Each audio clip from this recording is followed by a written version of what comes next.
caché. Coucou.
Comme le monde est une scène de théâtre. Comme une envie de se battre, de se débattre, de se montrer en spectacle. Pour dire quoi? Pour dire notre volonté de vivre. De tenir. D'assurer. De vouloir y comprendre quelque chose dans un monde sans cesse bouleversé. Ça parlerait d'un qui pète un câble. D'un autre avec qui je n'arrive plus à parler. De confession aussi. Un spectacle fait de confession. Un spectacle agité, comme on dit de quelqu'un qui est agité du bocal. De cette envie d'ailleurs. Comme si ça allait arranger les choses. Ça dirait cette volonté de tuer le temps, de la peur du vide, de l'ennui. Il y aurait du chaos là-dedans. On passe vite d'une chose à l'autre.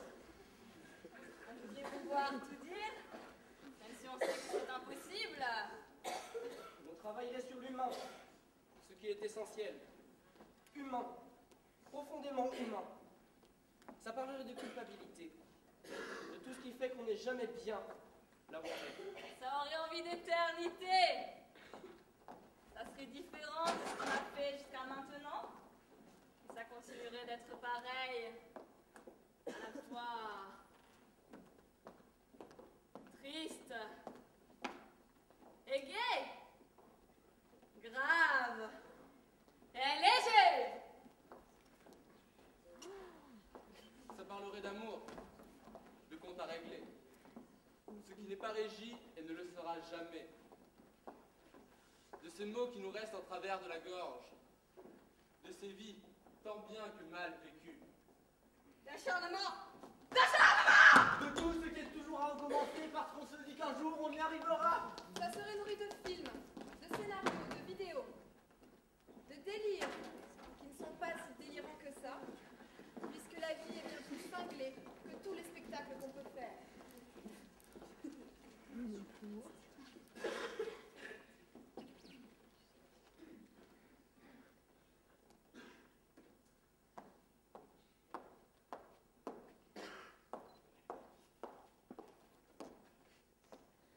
Mesdames, messieurs, nous ne vous avions pas menti.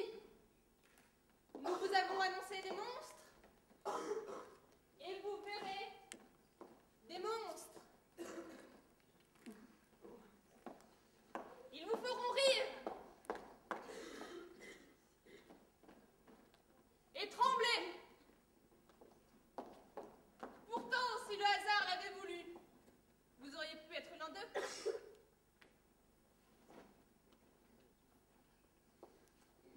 Ils n'ont pas demandé à naître, mais ils sont nés. Et ils sont vivants.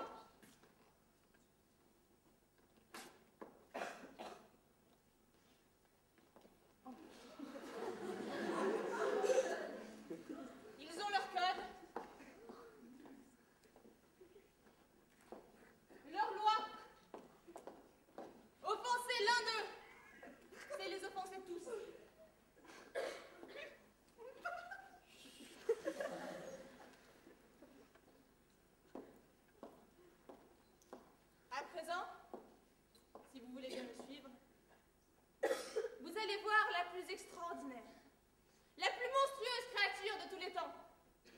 Mes amis, ce fut jadis une beauté. Un prince de sang royal se suicida pour elle. On l'appelait l'oiseau de paradis.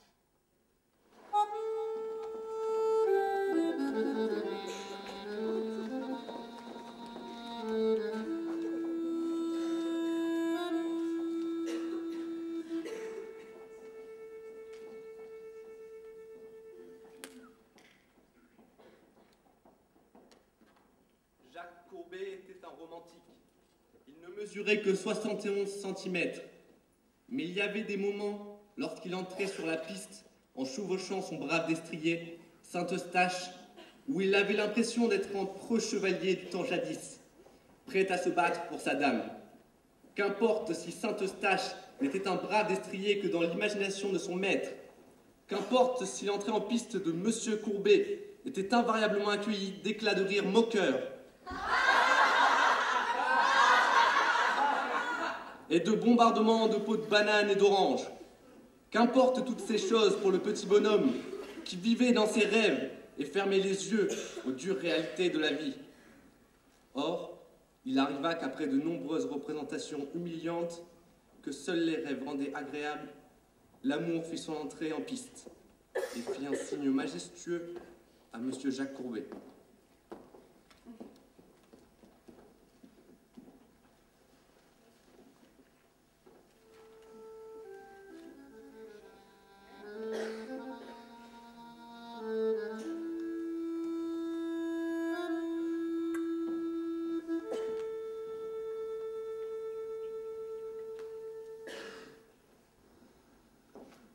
Mademoiselle Jeanne-Marie était une audacieuse écuyère acrobate.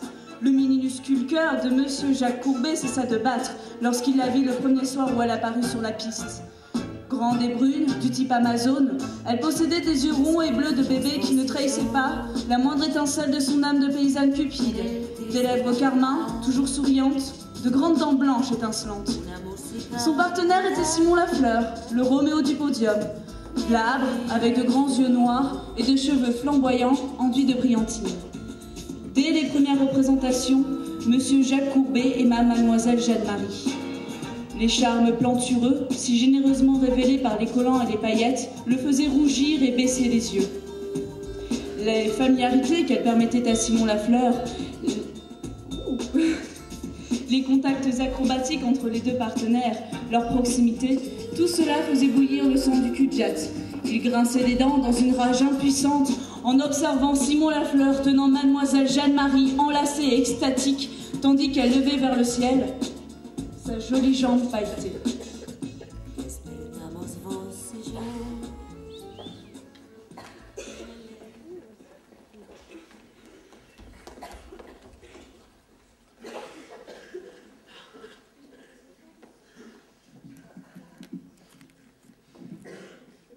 Oh, belle dame audacieuse, n'auriez-vous point pitié du malheureux Jacques Courbet?